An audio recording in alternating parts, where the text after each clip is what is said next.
The night I walked across the graduation stage, my phone stayed silent. And oh, cheers.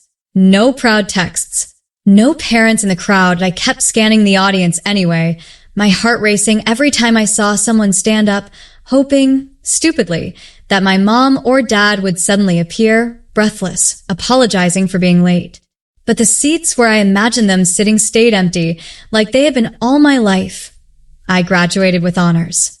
For years of working 2 jobs, surviving on ramen, skipping sleep, and crying in library bathrooms just to keep going. This moment was supposed to mean something. It was supposed to be the day my parents finally showed up for me.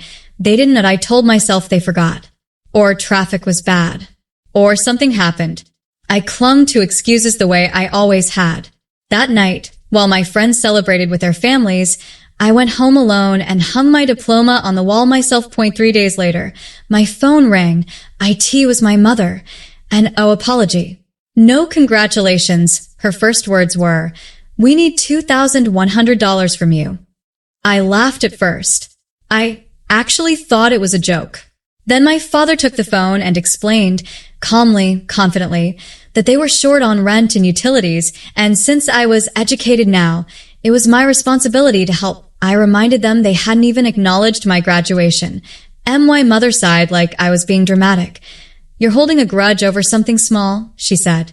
"This is family." Something snapped inside me that I said no, not politely, not gently. Just no. That's when my father's voice hardened.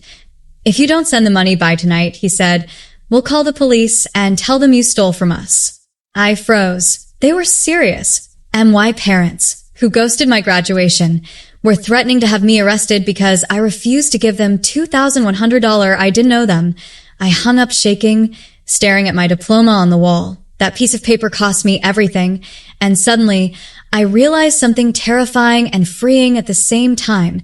My parents didn't miss my graduation by accident. They didn't care, and this wasn't about money. IT was about control. The police showed up the next morning. 2 officers stood at my door, while my neighbors watched through their blinds. My stomach dropped as I stepped outside, diploma pride replaced with pure humiliation. They said my parents reported that I had borrowed money and refused to return it. I told them the truth that I showed bank statements, text messages, years of proof that I had been sending my parents money since I was 16, rent help, groceries, car repairs, emergencies that never ended. I explained how they skipped my graduation but felt entitled to my paycheck. 1 officer raised an eyebrow. "So they never gave you this $2,100? He asked. "No," I said. "They just demanded it." The officers left within minutes. Charges. No warning. Just quiet disbelief. But the damage was done.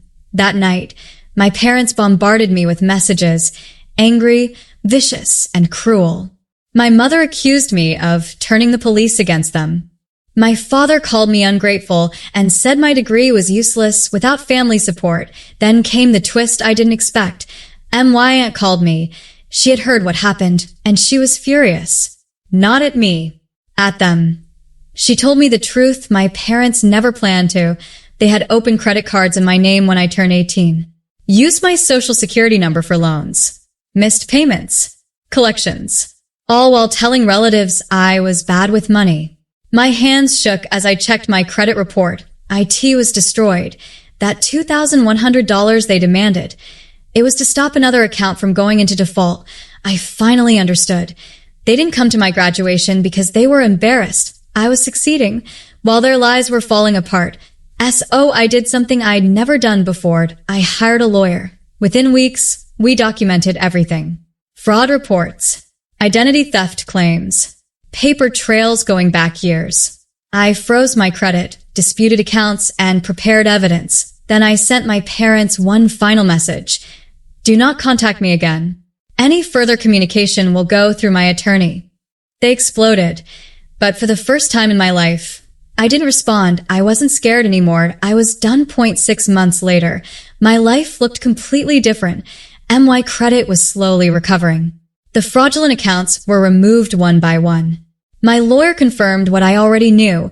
My parents had committed serious financial crimes. They tried calling, emailing, Sending relatives to guilt trip me that I stayed silent. Then the final consequence arrived.